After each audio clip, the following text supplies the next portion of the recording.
On y réfléchit parce que vous savez que nous allons rentrer dans une période de grande tension au niveau offre de soins oculaires et nous avons absolument besoin de beaucoup d'assistants dans nos structures. Il est vrai que nous avons pensé d'abord à faire travailler les orthoptistes, naturellement puisqu'elles sont formées dans les services d'ophtalmologie, mais nous savons qu'il n'y aura pas assez d'orthoptistes dans les 10 ans qui viennent. Il est logique que les opticiens qui ont une formation quand même en optique pourraient tout à fait nous aider sur la réfraction. C'est leur domaine de prédilection et on sait que c'est bien la réfraction dans nos cabinets qui prend le plus de sang. On l'avait calculé en 2005, c'est de 7 à 13 minutes. Le reste de l'examen, les examens cliniques seraient de toute façon faits par des orthoptistes. Actuellement, il n'y a aucun cabinet qui soit porteur de ce projet-là. Donc comme je vous le disais, c'est un projet plutôt sur moyen terme avec une réflexion qui doit mûrir et qui doit se faire avec l'ensemble des ophtalmologistes pour savoir si c'est acceptable ou pas.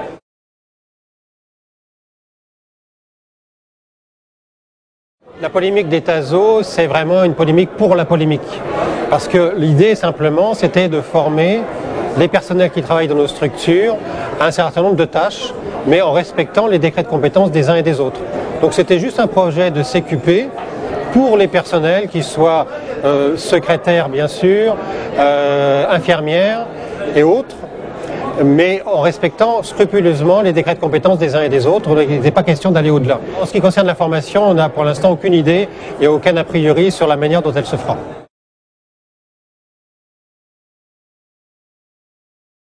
Le SNOF n'a pas une position officielle vis-à-vis du e-commerce, on constate simplement que c'est une réalité qui s'impose petit à petit. Moi, mon idée personnelle, c'est que rien ne remplacera un opticien traditionnel qui fait bien son travail, et c'est là le sujet fondamental. Je regrette que les opticiens ne communiquent pas plus sur la qualité de leur travail, sur leur savoir-faire, sur le plus qu'ils apportent dans la relation avec leurs clients. Donc je pense que le e-commerce a une place, mais marginale, pour des petites corrections et des clients pas trop exigeants sur la qualité. Sur les lentilles de contact, ma vision des choses, c'est que l'opticien n'apporte pas vraiment une plus-value importante dans la délivrance des lentilles de contact. C'est-à-dire qu'il n'y a pas de plus pour le client à aller acheter ses lentilles de contact dans un opticien traditionnel que sur Internet. Au contraire, puisque les tarifs sont plus élevés. Donc je ne suis pas certain que ce combat-là ne soit pas perdu d'avance.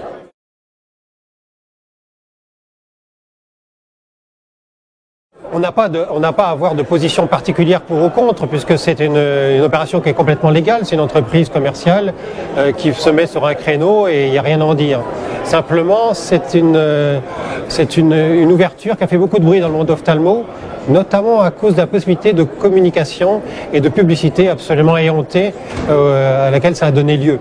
Mais sinon, dans le fond, l'idée est assez astucieuse de proposer à des patients en mal de rendez-vous, des rendez-vous relativement rapides pour simplement de la réfraction.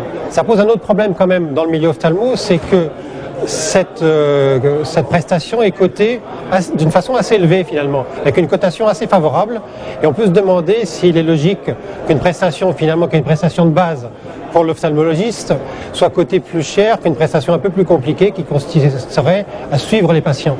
C'est-à-dire en fait la Sécu paye plus cher un examen de réfraction simple avec dépistage qu'un examen de suivi de pathologie. Et ça perturbe quand même grandement le monde ophtalmo et ça risque un peu de le déstabiliser.